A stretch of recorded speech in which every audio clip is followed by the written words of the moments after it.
ስለ ሆሆባ ኦይል ስንቶቻችሁ ታውቃላችሁ? ሰላም የማወቅ ደጉ ተከታታዮች እንዴት ናችሁ? ረድኤት ነኝ። ሰሞኑን እንግዲህ በተከታታይ ስለ ፌስ ማሳጅ እና ስለ ስካልፕ ማሳጅ ጥቅም ቪዲዮ እየሰራሁላችሁ ነው። እየተከታተላችሁት እንደሆነና አብራችሁ ማሳጅ ማድረግ እንደጀመራችሁ ተስፋ አደርጋለሁ። ዛሬ ይሄኛው ቪዲዮ ማለት ነው ሶስተኛው ክፍል ይሆናል። ባለፈው እንግዲህ ስለ ሆሆባ ኦይል ጥቅም እነግራችኋለሁ ብያችሁ ነበረ። እኔ ፊቴን ማሳጅ ከማደርጋቸው ኦይሎች መካከል አንዱ ሆሆባ ኦይል ነው። ጥቅሙ በጣም ዘርፈ ብዙ ነው። ጥቂቱን ዛሬ እነግራችኋለሁ። ይሄ ኦይል እንግዲህ ለደረቅ፣ ለኦይሊ፣ ለብጉር ተጋላጭ ለሆነ ቆዳ፣ ለገረጣ፣ ደብዛዛ ለሆነ፣ አኔቨን ለሆነ ስኪን በጣም ተመራጭ ኦይል ነው ማለት ነው። ይህ ብቻ አይደለም እንግዲህ አይናችሁ ስር ጥቁረት ካለ ይሄንን ኦይል ብትጠቀሙና ፊታችሁን ማሳጅ ብታደርጉ በጣም በአጭር ሳምንታት ውስጥ አይናችሁ ስር የወጣ ጥቁረት ሁሉ ይለቅላችኋል። አይናችሁ ስር ብቻ ሳይሆን ሌላም ቦታ ላይ ጥቁር ነጠብጣብ የሚያስቸግራችሁ ከሆነ ይሄ ኦይል በጣም መፍትሄ ነው። ስለዚህ ዛሬ ይህ ኦይል እንዴት ይገኛል፣ እንዲሁም ደግሞ ይሄንን ኦይል ተጠቅመን በትክክል እንዴት ፊታችንን ማሳጅ ማድረግ እንችላለን የሚለውን በጥቂቱ አሳያችኋለሁ። ከጀርባ ስላለው ድምጽ በጣም ይቅርታ። ሆሆባ ኦይል ምንድን ነው? ሆሆባ ኦይል እንግዲህ የሚገኘው ከሆሆባ ተክል ዘሮች ውስጥ የሚወጣ ፈሳሽ ዋክስ ኤስተር ነው። ይሄ ኦይል ለምንድን ነው ለቆዳ ተመራጭ የሆነው? ከቆዳ ቅባታችን ከተፈጥሮ ቆዳ ቅባታችን ጋራ ተመሳሳይ ይዘት ነው ያለው። በዚህም ምክንያት ኦልሞስት ለሁሉም የቆዳ አይነት ተስማሚ የሆነ ኦይል ነው ማለት ነው። ለምሳሌ ኦይሊ ስኪን ያላችሁ ይሄንን ብትጠቀሙ የፊት ወዛችሁን ባላንስ ያደርግላችኋል። ደረቅ ፊት ከሆነ ደግሞ ያላችሁ ለረጅም ሰዓት ቆዳችን እርጥበት ይዞ እንዲቆይ ስለሚረዳ ደረቅ ፊት አይኖረንም ወይም ፊታችንን በደንብ አድርጎ ሞይስቸር ያደርግልናል። ሌላው ደግሞ በውስጡ አንታ ኢንፍላማቶሪ ስላለው ይሄ ቆዳችን እንዳይቆጣ እንዳይቀላ ያደርጋል። ስለዚህ ለሴንሲቲቭ ስኪን ይሆናል ማለት ነው። ሌላው ይሄ ኦይል እንግዲህ በውስጡ በቫይታሚን ኤ እና በአንታይ ኦክሲደንት የበለጸገ ስለሆነ ፍሪ ራዲካሎችን ይከላከላል። ይህ በሚሆንበት ሰዓት ደግሞ ቆዳችን ያለ ጊዜ አያረጅም፣ መስመር አይወጣብንም፣ አይሸበሸብብንም ማለት ነው። በተጨማሪም ደግሞ ይዘቱ ቀጠን ያለ ስለሆነ ቆዳችን ላይ በምናደርግበት ሰዓት የፊት ቆዳችንን ቀዳዳ አይደፍንብንም። ይሄ ከሆነ ደግሞ ብጉር ቶሎ ቶሎ እንዳይወጣ ይረዳል ማለት ነው። ብጉር የሚወጣብን ምንድነው? አንደኛው የቆዳ ቀዳዳችን ከተደፈነ ነው። ይሄ ኦይል ደግሞ ለዚህ በጣም ምርጥ ነው ማለት ነው። ሌላው ደግሞ በፀሐይ ለተጎዳ ቆዳ በጣም በአጭር ጊዜ ውስጥ ይጠግናል፣ ያድሳል ማለት ነው። በተጨማሪም ደግሞ ሜካፕ ተቀብተን ማስለቀቅ የምንፈልግ ከሆነ በጣም አሪፍ ሪሙቨር ነው። በተጨማሪም ደግሞ ሆሆባ ኦይልን ተቀብተን ፊታችንን ማሳጅ በምናደርግበት ሰዓት በቂ ኦክሲጅን እና ንጥረ ነገር ወደ ቆዳ ሴሎቻችን በሚገባ ስለሚደርስ ቆዳችን በጣም በአጭር ጊዜ ውስጥ ይታደሳል፣ አዲስ ይሆናል። ይህ በሚሆንበት ሰዓት ደግሞ የቆዳ መወጠር እየተሻሻለ ይሄዳል ማለት ነው። አሁን ደግሞ ከኔ ጋር ቀለል ያለ ማሳጅ አብረን እናደርጋለን። ዛሬ ማሳጅ የማደርገው ይህንን ኦይል ተጠቅሜ ነው። ከዛ በፊት ግን ፊታችሁን በደንብ አድርጋችሁ መታጠብ ይኖርባችኋል። ከዛ በኋላ ቀለል ያለ ድርቀት ነው የምታደርጉት። ሙሉ ለሙሉ በደንብ አድርጋችሁ ማድረቅ የለባችሁም። ትንሽዬ እርጥበት ማስቀረት ይኖርባችኋል። ከዛ በኋላ ይህንን ኦይል በመጠቀም የተወሰኑ የማሳጅ ቴክኒኮችን አሳያችኋለሁ። አብራችሁኝ ማሳጅ አድርጉ። መጀመሪያ ከ4 እስከ 6 የሚሆን ጠብታ እጃችሁ ላይ አድርጋችሁ በደንብ እጃችሁን አሙቁ። ከዛ በተረጋጋ መንገድ ፊታችሁ ላይ እና አንገታችሁ ላይ ታሳርፋላችሁ።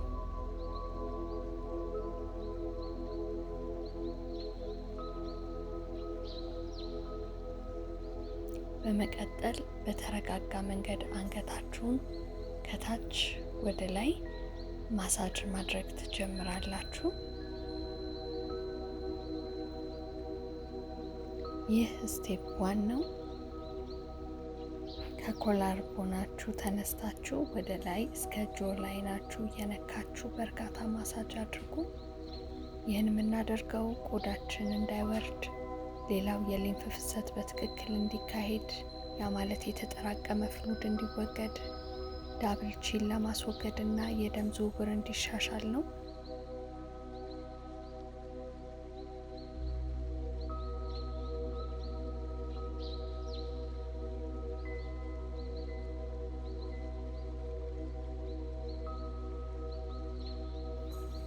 ሁለተኛው ስቴፕ የሚሆነው ጆላይናችን እና ጉንጫችን አካባቢ ያለን ፍሉድ ለማስወገድ ነው።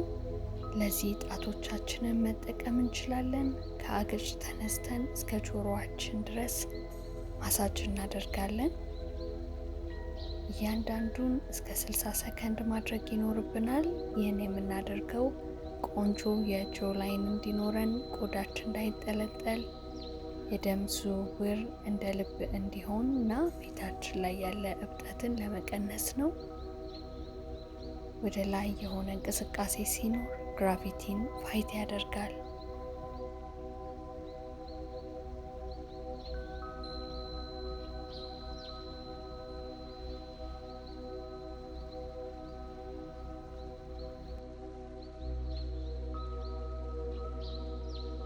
አሁንም ጣቶቻችሁን በመጠቀም እያንዳንዱን አሁን የማሳያችሁን ቦታ በእርጋታ ማሳጅ ታደርጋላችሁ። እናንተ እንደሚመቻችሁ፣ ከፈለጋችሁ አብራ ጣታችሁን፣ ከፈለጋችሁ ሌሎች ጣቶቻችሁን መጠቀም ትችላላችሁ።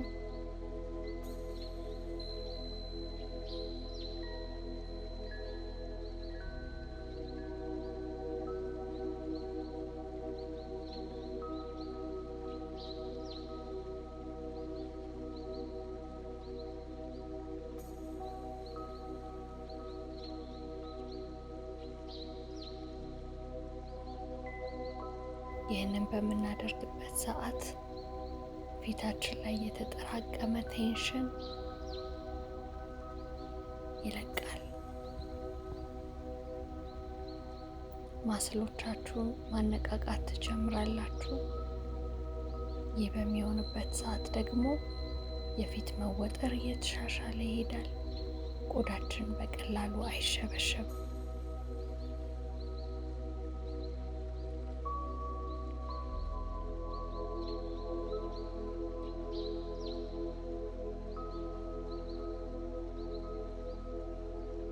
አሁን ማሳጅ የማደርገው ቦታ ብዙ ጊዜ ስንስቅ መስመር የሚወጣብን ቦታ ነው።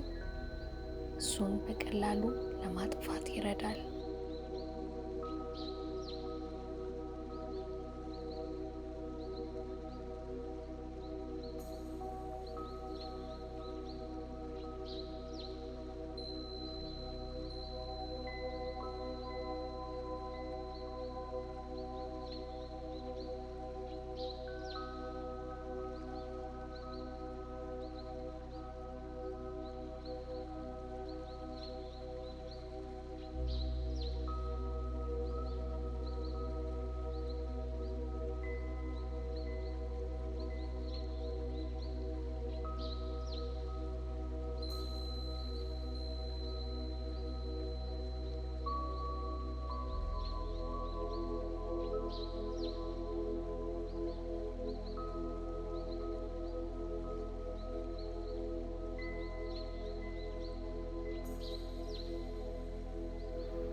ከዓይናችሁ ስር ያለው ቦታ ከሁሉም ቦታ ስስ ስለሆነ ቆዳው በተረጋጋ መንገድ ቀስ እያላችሁ ጫና ሳታበዙበት ማሳጅ አድርጉ።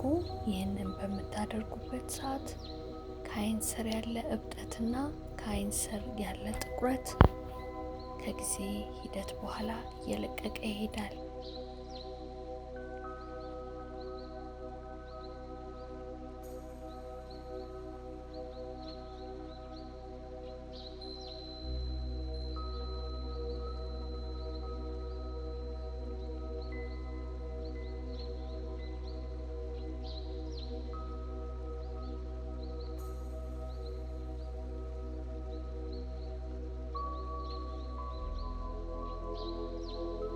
አሁን ደግሞ ናስሎቢያል ኤሪያ ያ ማለት ስማይል ላይን የሚወጣበት ቦታ ላይ ሁለት ጣቶቻችንን በመጠቀም አሊያም ደግሞ አብራ ጣታችንን በመጠቀም ከአፍንጫችን ጎን ያለውን በደንብ አድርገን እስከ ቺክ ቦናችን ድረስ አፍንጫችንን እየገጠምን እየከፈትን ማሳጅ እናደርጋለን።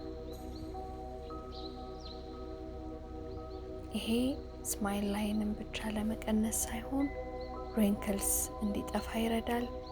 ኮላጅን ስቲሙሌት ይሆናል። የቆዳ መወጠር ይሻሻላል። እንዲሁም ደግሞ የአፍንጫ አለርጂ ያለባችሁ ሰዎች እንደዚህ በምታደርጉበት ሰዓት ያስታግስላችኋል።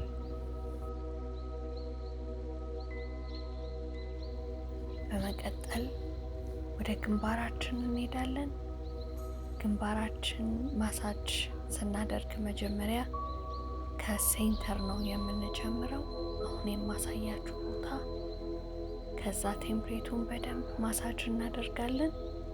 ይህን የምናደርገው የመጀመሪያው ስትረስ ይቀንሳል፣ ግንባር ላይ ያለ መሸብሸብ ይጠፋል፣ ብለድ ሰርኩሌሽን ይሻሻላል፣ የፊት ማስል ሪላክስ ያደርጋል። ስትረስ ቆዳችን ላይ መስመር እንዲወጣ ከሚያደርጉ መንስኤዎች መካከል ነው። ይህን ስታደርጉ ግንባራችሁ ላይ ያለው መስመር በአጭር ሳምንታት ውስጥ መቀነስ ከዛም መጥፋት ይጀምራል።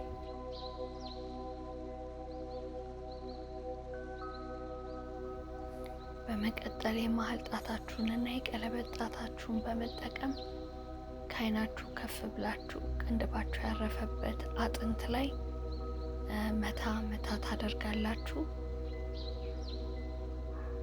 ይህን በምታደርጉበት ሰዓት ዳርክ ሰርክል ይቀንሳል፣ እብጠት ይጠፋል፣ የሊምፍ ፍሰት ይሻሻላል፣ ኮላጅን ቡስት ያደርጋል።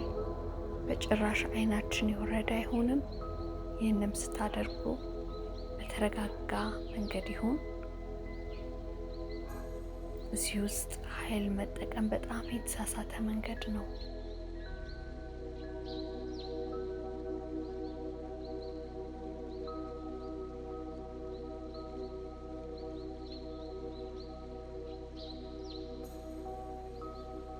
ቦነስ ልስጣችሁ። የእጅ መዳፋችሁን ፊታችሁ ላይ አስቀምጣችሁ በጥልቀት ተንፍሱ። ይህ የተጠቀማችሁት ኦይል በደንብ ሙሉ በሙሉ በቆዳችሁ ዘልቆ እንዲገባ ይረዳል።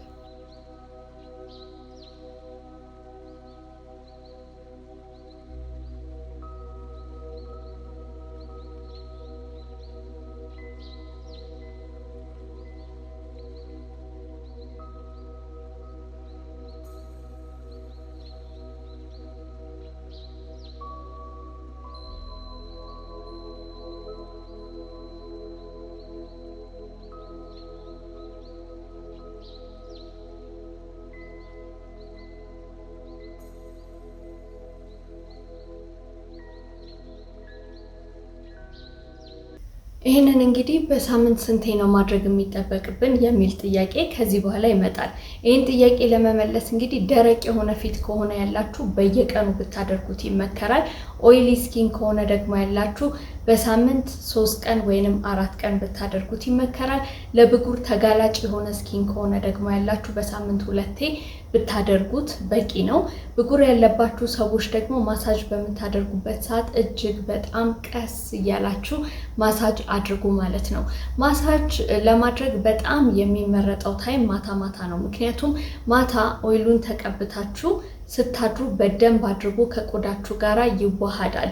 ግን ጧትም ትችላላችሁ። ጧት ግን እንደ ኦይላችሁ ይወሰናል። ለምሳሌ ሆሆባ ኦይል ጧትን መጠቀም ትችላላችሁ። ሌሎች ኦይሎች ግን በተለይ ውስጣቸው በቫይታሚን ኤ የበለጸጉ ኦይሎች ከሆኑ ጧት አድርጋችሁት ከዛ ወደ ፀሐይ መውጣት በፍጹም የተከለከለ ነው። ስለዚህ የምትጠቀሙት ኦይል ለቀንና ለማታ የትኛው ነው የሚለውን በትክክልና በሚገባ ማወቅ ይኖርባችኋል ማለት ነው። ይህንን ቪዲዮ እንደወደዳችሁት ተስፋ አደርጋለሁ። አብራችሁ የማሳጅ እያደረጋችሁ እንደሆነም ተስፋ አደርጋለሁ። ብዙ እንደነዚህ አይነት ጠቃሚ ቪዲዮዎችን ወደ እናንተ አደርሳለሁ። አንድ እውነታ ልነግራችሁ ፈልጋለሁ። የፊት ገጽታችሁን ለማስተካከል የቆዳ ጤናችሁን ለመጠበቅ ብዙ አይነት ፕሮዳክቶች መጠቀም አያስፈልጋችሁም። ሁሉ ነገር በእጃችሁ ላይ አለ። እጆቻችሁን ተጠቅማችሁ የፊት ገጽታችሁን በትክክል መጠበቅ ትችላላችሁ። የቆዳችሁን ጤና መጠበቅ ትችላላችሁ። ይህንን አድርገን በምን ያህል ጊዜ ውስጥ ለውጥ እናመጣለን ለሚለው ጥያቄ ደግሞ ከ3 እስከ 4 ሳምንት ውስጥ በጣም ጥሩ የሆነ ለውጥ ታያላችሁ። ናቹራል በሆነ መንገድ ቆዳችንን መንከባከብ ትዕግስት ይፈልጋል ብያችኋለሁ። ኮንሲስተንሲ ደግሞ ኪ ነው። ስለዚህ ይሄንን ትክክለኛ በሆነ መንገድ የምታደርጉ ከሆነ በሚገባ ጥሩ ውጤት ታመጣላችሁ። ሌላው አጥብቄ መናገር የምፈልገው ማሳጅ በምታደርጉበት ሰዓት ሁል ጊዜ ማድረግ ያለባችሁ ከታች ወደ ላይ፣ ወደ ጎን ስትሄዱ ደግሞ ከዚህ ከአፍንጫችሁ ጎን ጀምራችሁ ወደ ጎን ከዛ ወደ ታች ነው እንጂ በፍጹም ከላይ ወደ ታች እንዳታደርጉ። ከላይ ወደ ታች ማሳጅ የምታደርጉ ከሆነ ቆዳችሁን ታበላሻላችሁ፣ ቆዳችሁ ይሸበሸባል። ይሄ ቪዲዮ ስለሚጠቅማችሁ ሰብስክራይብ፣ ሼር አድርጉ። እንዲሁም ደግሞ ጥያቄ ካላችሁ በኮሜንት ሴክሽን ላይ አስቀምጡልኝ። ጥያቄያችሁን በተቻለኝ አቅም እመልስላችኋለሁኝ። ሆሆባ ኦይል ተጠቅማችሁ የምታውቁ ሰዎች ደግሞ ኤክስፒሪየንሳችሁን ብታካፍሉኝ በጣም ደስ ይለኛል። በቀጣይ ቪዲዮ ደግሞ ሌላ እንደዚህ አይነት ጠቃሚ ቪዲዮ ይዤላችሁ እመጣለሁ። እስከዛው ድረስ ባይ